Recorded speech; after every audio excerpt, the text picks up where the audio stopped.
my name is Donnie. I'm a family man. I've been married for 7 years. My wife and I have one child, and his name is Jonathan. And I work in the Diocese of Parramatta in what's known as Pastoral Formation Mission Enhancement Team. Our team desires to walk together with Jesus, humanity, and all creation into the depth of God's love.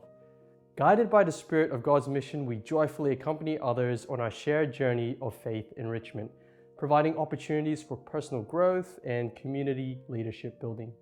Before I go any further, I wanted to take a moment to pay respects and acknowledge the traditional custodians and first inhabitants of this land in which I've made this recording. I acknowledge in particular the Darug people along with their elders past, present, and emerging. In sharing this acknowledgement, I do so conscious of the land on which you are gathered right now, rich with its own legacy and open to your life-giving contribution to it. I also give thanks to God, our Creator, the source of all life. We breathe of God's Spirit in this same place, the Spirit who has delighted over creation since its dawning. Today's workshop is a summarized version of a longer workshop that I produced as part of Pastoral Formation's offerings. It's entitled, All Are Welcome, Being Communities of Hospitality and Accompaniment. And to set the tone of this workshop, I wanted to share a short reflection by Hildegard of Bingen, in which she writes, "No creature has meaning without the Word of God. God's Word is in all creation, visible and invisible. The Word is living, being, spirit, all verdant, all creativity. This Word flashes out in every creature. This is how the Spirit is in the flesh. The Word is indivisible from God." Now, the format I'll be using for this presentation draws on contextual theology. Here's a quick summary. First, I'll observe the context to be aware of our current realities, or to use a familiar expression, to be aware of the signs of the times. While I'm speaking from an Australian context, I'm particularly doing so with learnings from Western Sydney, a multicultural hub about 40 or so kilometers from the capital of New South Wales. Second, I'll look to the wisdom from the Christian story, also known as the living tradition, before moving to a third and fourth component of contextual theology, which is to respond, and after that response to then review. So what is our context? Here's a personal story to illustrate. On one occasion when I was attending my local Catholic parish in Western Sydney, I found myself outside as the pews were quite full. It's a heavily migrant community, some young families, a lot of elderly, and all that accentuates the reality that people in their 20s, 30s, and 40s are largely elsewhere. I find myself standing next to a fellow in his late 20s or maybe 30s. The audio inside the parish isn't being fed outside, so it's hard to hear. There's a natural murmur of kids running around, so I decide to say hello to this fellow at the sign of peace. I try to make it a bit more intentional and personal. I say, "My name's Donnie, peace be with you." He introduces himself, and during the announcements, I carry on that connection that was initiated from that sign of peace. We found out that we actually went to the same high school. We shared a bit of our respective work. I asked if there was any family connection to the parish, and I shared a bit of my own connection to the parish. Then I noticed the keys that he was holding in a nearby Mustang, so we got to chatting about his car.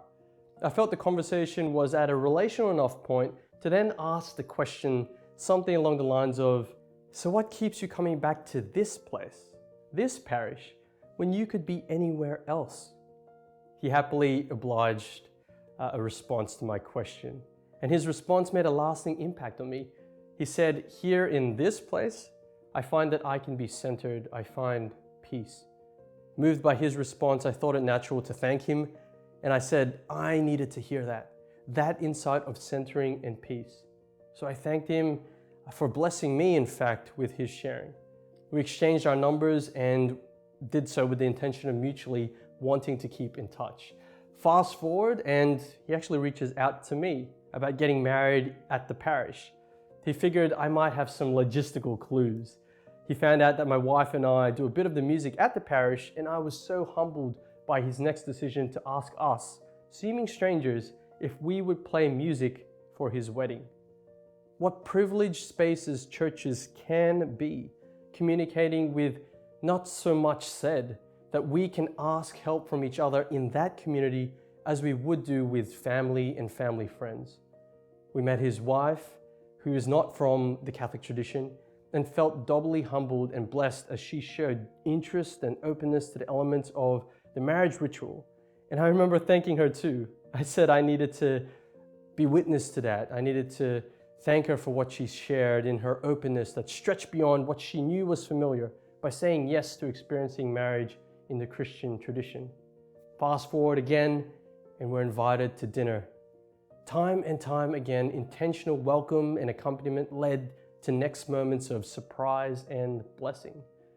I found that my experience resonates with some of the latest research about welcoming newcomers and facilitating belonging to a parish. During the experience of COVID-19, 35% or about 1 in 3 Australian workers prayed more. 33% had more spiritual conversations, 41% thought more about God, 25% or 1 in 4 read the Bible more, about 53% or more than half thought more about their mortality, 55% thought more about the meaning of life, and generally, Australians were found to engage in more spiritual conversations and prayer. The survey also showed that 64% of Australians are more likely to attend church online, and 67% of Australians more likely to attend in person if they were personally invited. Now, if I were to ask you across the generations of builders, baby boomers, Gen X, Y, or Z, which generation is most likely to respond to a personal invitation to church? Which of these generations would you guess? Is it the older generations being builders and baby boomers, who represents those about in their 50s? Or is it Gen X or Gen Y, who are generally in their late 20s, 30s, and 40s? Or is it Gen Z, who are about age 9, roughly, to their early 20s? Who would respond more to a personal invitation to church? Now, the research actually shows that Gen Z, that's right, Gen Z, the youngest of these generations, are the most responsive to a personal invitation to attend church, whether that's in person or online. And I think that point is worth reinforcing. Teenagers, young adults in their early 20s are the most open to a personal invitation to church. The potential is so clear. Now more than ever, all our welcome needs to be a parish catch cry.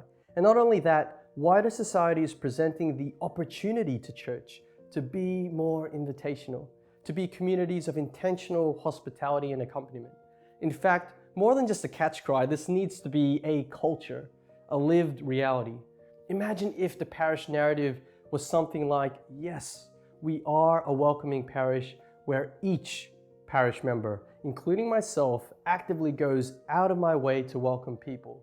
That it's not left to a particular welcome ministry or headed by parish bulletins or websites, but actually is the call of all the baptized.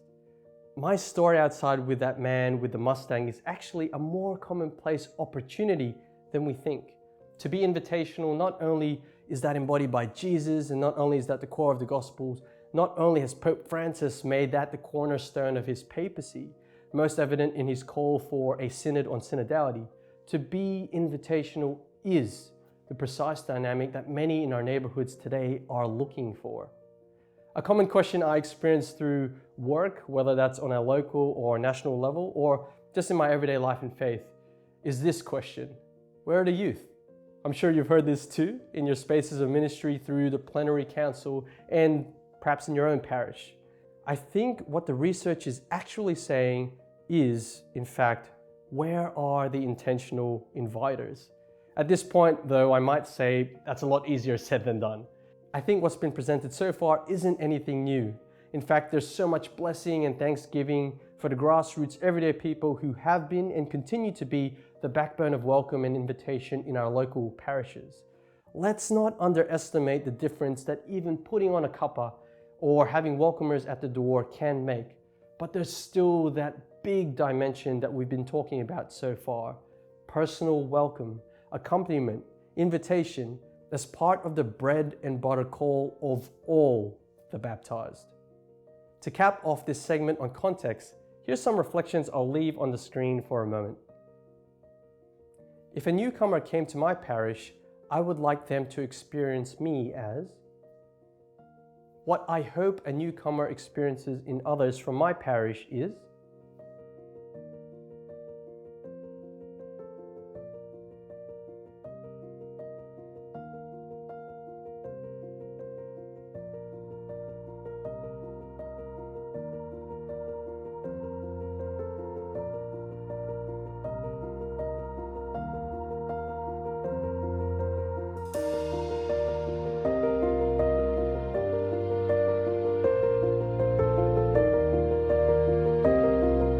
Now that we've observed a bit of our own context, let's now turn to insights from the Christian tradition. Pope Francis has reintroduced a foundational starting point, or should I say re-emphasized a foundational starting point for welcome and accompaniment. He says that the art of accompaniment teaches us to remove our sandals before the sacred ground of the other. This theme occurs over and over in Scripture. The one I wanted to focus on, though, is from John 4. Now, Jesus had to go through Samaria. So he came to a town in Samaria called Sychar, near the plot of ground Jacob had given to his son Joseph. Jacob's well was there, and Jesus, tired as he was from the journey, sat down by the well. It was about noon. When a Samaritan woman came to draw water, Jesus said to her, "Will you give me a drink?" His disciples had gone into town to buy food. Toward the end of the story, we see that many of the Samaritans from that town believed in him because of the woman's testimony. He told me everything I ever did. Now here is a depiction of this woman and her interaction with Jesus by the artist Stephen Broadbent. He calls this sculpture the water of life. In describing his artwork, Stephen says, "I felt Christ needed to be set below this remarkable woman, while at the same time revealing how her life was springing out from his. I also wanted to show some ambiguity as to who was giving the water, and importantly, for the water to be overflowing." Now, I just wanted to share a bit more about Jesus' context. Jesus wasn't supposed to speak to women. They were a lower class in Jesus' context. Jesus wasn't supposed to speak to a Samaritan. They were outside of God's people. Nevertheless, Jesus takes the radical action of speaking to that woman. And not only that, he makes himself subject to her when he asks her for help. Who gives the water to whom? It's a great image of mutuality when it comes to God's mission and the way in which we are called to serve each other. Speaking and being present to someone in that liminal space, that in-between space for encounter where mutual transformation can occur. We've barely scratched the surface of the treasures that the Christian story has to share about the transformative power of welcome, accompaniment, and invitation. But to cap off this section on tradition, I'll leave another reflection momentarily on the screen for you to ponder. I have been accompanied, therefore I accompany others in turn. Who does this statement remind you of in your life?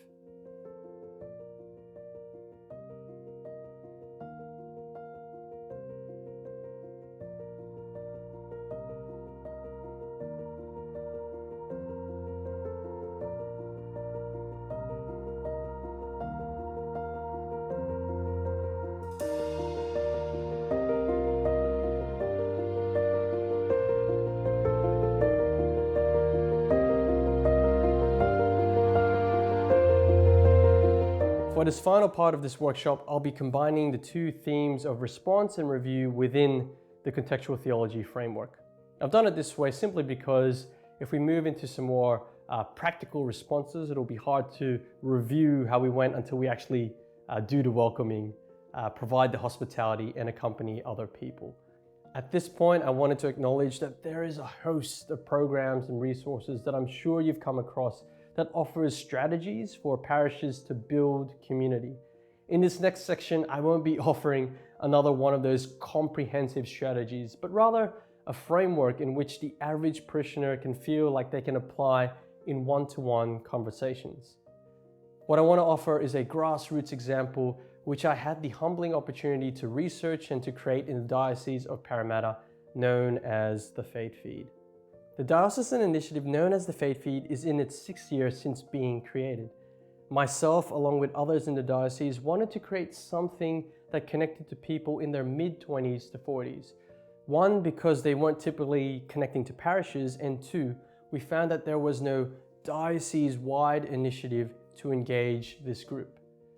The core offering of the FaithFeed was the expression of life and faith stories shared in the public space by someone in their mid-20s to 40s. Almost all the people who have shared their stories on the FaithFeed began by saying something like, "I don't know if I have anything worthwhile to share in my own story."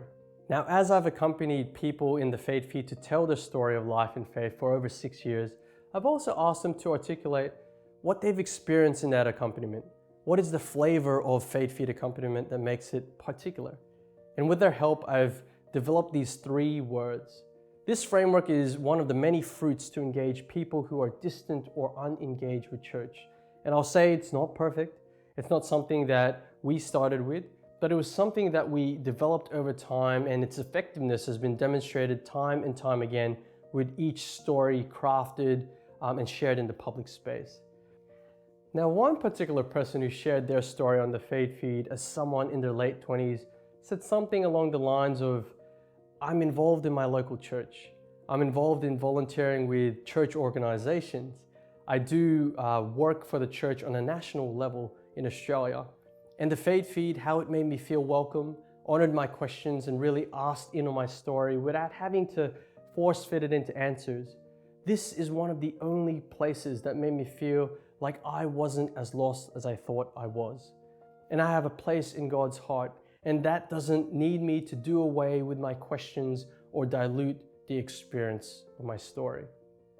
And it's with those experiences that I share these fruits from 6 years from this specific journey of the FaithFeed, of accompaniment of those in their mid-20s to 40s, some of which feel disconnected or distant from the church. And it is from these people from which I've learned and nurtured this style of welcome, hospitality, and accompaniment as an example, and I'm sure one of many examples, of how we all can do introductions on a personal level at our parish in the same spirit as that mutual Jesus encounter at the well. Receive, impact, name. The FaithFeed storytellers each said that their story felt received. It's also core to that story of the man who I met at the parish. When we welcome people with the intention to receive their story, it's a practice of being present so that the other person knows that they have our undivided attention. In practice, some key elements of this are creating safety by initiating your conversation with the newcomer, asking curious and open-ended questions, sharing a bit of your story so that the other person can feel safe to share some of their story, and they don't have to share everything either. Building rapport through body language and repeating or rephrasing what you hear in the conversation, both as a way of making the other person feel heard, but also as your way of intentionally holding their story in your mind. By impact, I'm talking about putting words to how you personally experience the other person's story. How did that story make you feel? Overjoyed, pained, challenged, hopeful? Can you articulate to that person what impact their story left on you? And in practice, some of the key elements to this are starting with I statements rather than with we or you or people. That way, instead of externalizing their experience, you're personalizing it and directing the impact and witness of their story to how you're being moved and changed. Again, to ask follow-up questions that are curious and open-ended. And I could draw from that example of that person outside the church.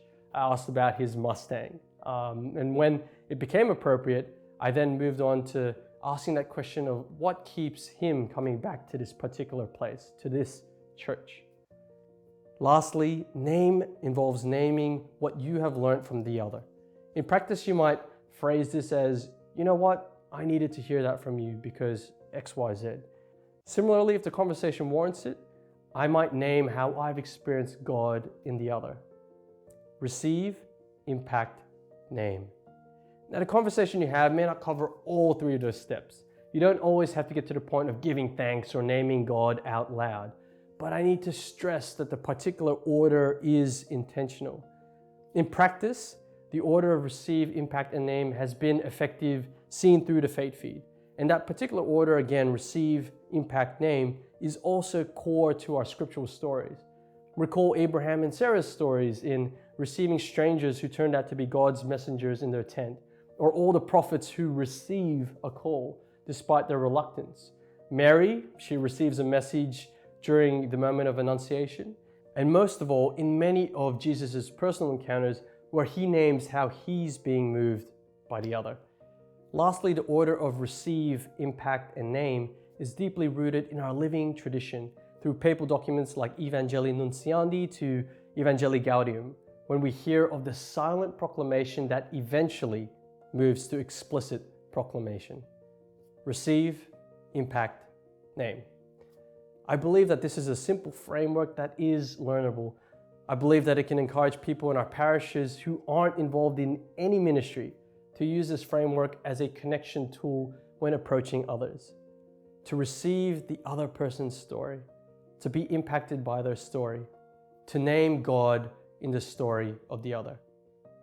Here's a final reflection question to wrap up this workshop, followed by some contact details should you want to draw on the full version of this workshop produced by Pastoral Formation, Diocese of Parramatta. And that's whether you want to use this for your own ministry setting or you want to recommend this full program to someone else. What's one thought, insight, or practice that you'll be taking away from this session for your current life and faith season?